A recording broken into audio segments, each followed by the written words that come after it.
Yo quería hablar fundamentalmente de 3 puntos: de crímenes de lesa humanidad, de terrorismo de Estado y del estado de la justicia en nuestro país. Porque por mucho que se haya hablado, creo que no sabemos exactamente de qué se trató. Cuando participamos en el documental Memoria de Mujeres en el 2005, ni pensábamos en denunciar a la justicia la violencia sexual que cada una había sufrido en el cuartel donde nos detuvieron y torturaron. Pero 5 años después, cuando supimos lo que las argentinas estaban haciendo, les planteamos a las compañeras la necesidad de denunciar lo que nos habían hecho, lo que habíamos sufrido.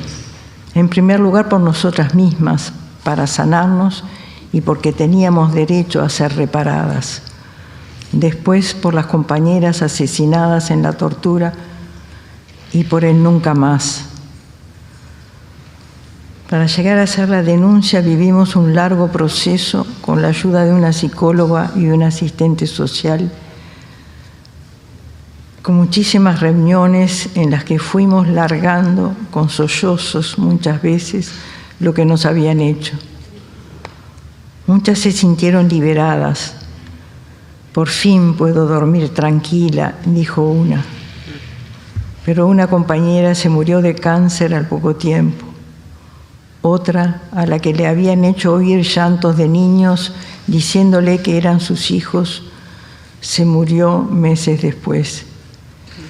Y una tercera que había ido a todas las reuniones, pero nunca pudo decir lo que le habían hecho, se murió 1 año después.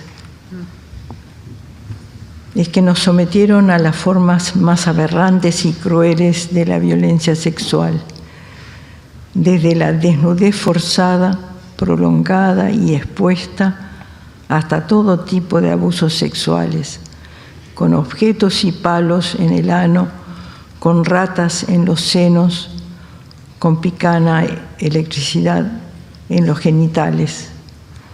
Herramientas que usaron para hacernos sentir su poder, que éramos una cosa en sus manos, que podían hacer lo que querían con nosotras. En un ejercicio perverso y pervertido de sus propios genitales, degradándose a sí mismos al convertir a ese lugar del amor, del placer y de la vida en un espacio de dolor, de humillación y de vergüenza.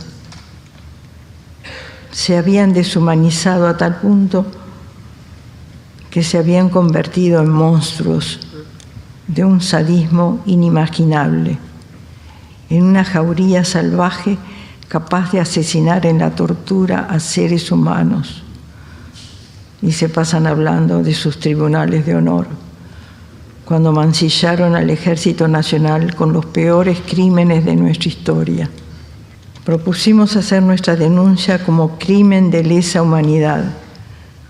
El Tribunal Penal Internacional estableció en septiembre de 2006 que los crímenes de lesa humanidad son actos graves de violencia para destruir un grupo humano, atacando lo que le es más esencial: su vida, su libertad, su bienestar físico, su salud o su dignidad.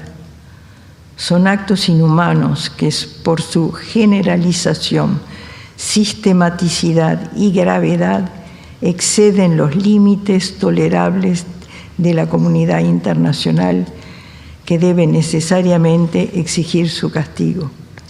El Tribunal Penal Internacional estableció en septiembre de 2006 que los crímenes de lesa humanidad son actos graves de violencia para destruir un grupo humano, atacando lo que le es más esencial: su vida, su libertad, su bienestar físico, su salud o su dignidad. Son actos inhumanos que, por su generalización, sistematicidad y gravedad, exceden los límites tolerables de la comunidad internacional, que debe necesariamente exigir su castigo. Pero los crímenes de lesa humanidad trascienden igualmente al individuo, pues cuando se ataca a éste, se ataca a la humanidad como víctima.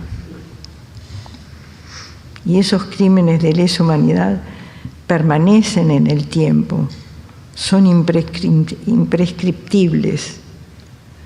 Los criminales de lesa humanidad no pueden gozar de ningún beneficio, ni amnistía, ni prisión domiciliaria, ni mitad de la pena por buena conducta o por edad avanzada. Tienen que ir a prisión común, como en la Argentina, no a una cárcel VIP como la de Domingo Arena, hasta que se mueran. Se llama terrorismo de Estado porque utilizaron todo el aparato del Estado, agentes, cárceles, cuarteles, comisarías, recursos, etcétera, no para proteger a los ciudadanos como era su deber, sino para perseguirlos, secuestrarlos, violarlos, asesinarlos. Aplicaron sistemáticamente el terror para someter al conjunto de la sociedad y poder imponer el proyecto político y económico de las clases dominantes,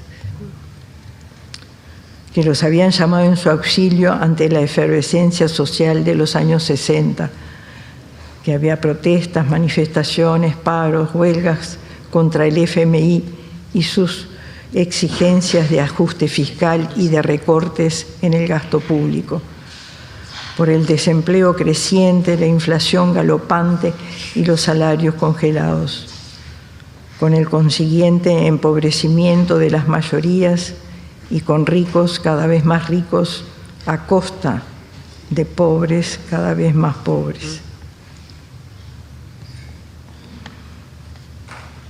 Quisiera agregar también que las denunciantes hemos sido revictimizadas de mil maneras por la justicia, con traslados y remociones de jueces y fiscales, lo que ha retrasado y paralizado nuestra causa.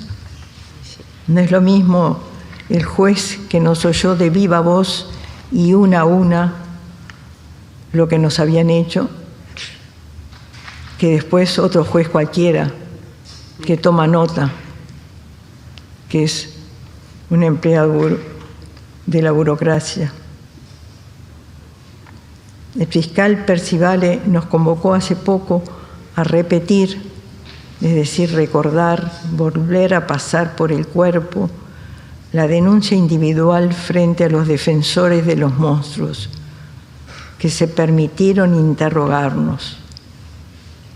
Cuando cuento eso, cuando contamos eso, nadie lo puede creer. Delante de los defensores de los monstruos, de los asesinos, nos hicieron decir de nuevo, una vez más, volver a repetir lo que nos habían hecho, lo que había costado tanto decir. La ley de caducidad, un engendro que no conoce ningún país, absolutamente inconstitucional, frenó todo intento de justicia y favoreció el reino de la impunidad. No podemos esperar nada de esta farsa de justicia que tenemos, que hace chueca nuestra democracia, porque es uno de los tres poderes del Estado. Una vez más, hacemos nuestro el pedido de María Elena Walsh. A las justas humilladas no les robes la esperanza.